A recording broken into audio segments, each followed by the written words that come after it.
आमी आजकल ना हर जगह बीटीएस मेंबर छाए हुए हैं। हर मैगजीन के कवर में बस बीटीएस ही दिख रहे हैं। बिलबोर्ड चार्ट्स में बीटीएस के सॉन्ग के स्ट्रीम कंटिन्यू बढ़ रहे हैं और आमी बीटीएस की कमबैक की न्यूज से ही फिर से हर जगह बीटीएस का असर दिख रहा है। और इसी बीच में बीटीएस की मैकने लाइन यानी कि विमेन कुक ने एक काफी बड़ी अचीवमेंट भी हासिल कर दी है। कोरिया की एक कॉर्पोरेट रिपोर्ट के अकॉर्डिंग हमारे प्यारे कुकी, ताई और जिमिनशी अब कोरिया के टॉप 100 रिचेस्ट शेयर होल्डर की लिस्ट में आ गए हैं और 30 साल के पूरे होने से पहले ही ये तीनों कोरिया के सबसे अमीर यंग शेयर होल्डर भी बन गए हैं। और इन तीनों के पास लगभग 68,000 के करीब शेयर्स हैं जो कि हाइप के हैं, जिनकी कॉस्ट लगभग 21.4 बिलियन वॉन यानी कि 14.8 मिलियन डॉलर्स है। और इन तीनों को हाइप के चेयरमैन के द्वारा 2020 में कंपनी के आईपीओ से फर्स्ट गिफ्ट के तौर पर शेयर्स के रूप में मिली थी और आज इन शेयर्स की वैल्यू बढ़कर लगभग 15 मिलियन डॉलर हो गई है। और यह हर एक के पास है, मतलब कि 15 मिलियन के शेयर्स वी के पास अलग हैं और 15 मिलियन के कुकी के पास, 15 मिलियन के शेयर्स जिमिन के पास हैं। और अब इस वजह से इन तीनों की काफी ज्यादा तारीफ भी हो रही है कि बीटीएस मेंबर अपने सुपर ग्लोबल फेम को मेंटेन करने के साथ लॉन्ग टर्म फ्यूचर इन्वेस्टमेंट में भी नंबर 1 है। और आज में बीटीएस का कमबैक ना काफी मिस्टीरियस वे में हो रहा है।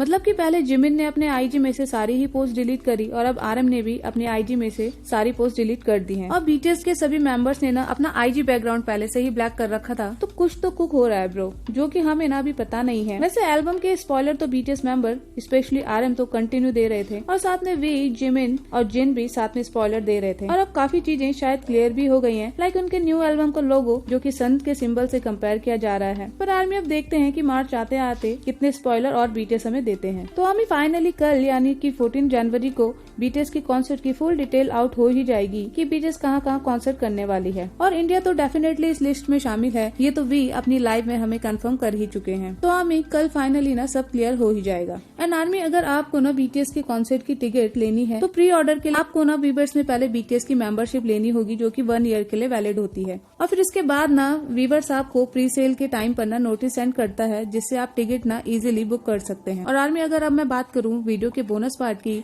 तो बोनस पार्ट में न्यूज है शुगा की। और वो ये है कि शुगा का सॉन्ग हेगम यूट्यूब में 1 बिलियन स्ट्रीम पास करने वाला पहला कोरियन रैप सॉन्ग बन गया है। और इससे पहले भी ना शुगा के 2 सॉन्ग अगस्टी और दचविटा यूट्यूब में 1 बिलियन व्यूज पार कर चुके हैं। तो हम इस वीडियो में बस अब इतना ही। अब मिलते हैं अपनी नेक्स्ट वीडियो पर।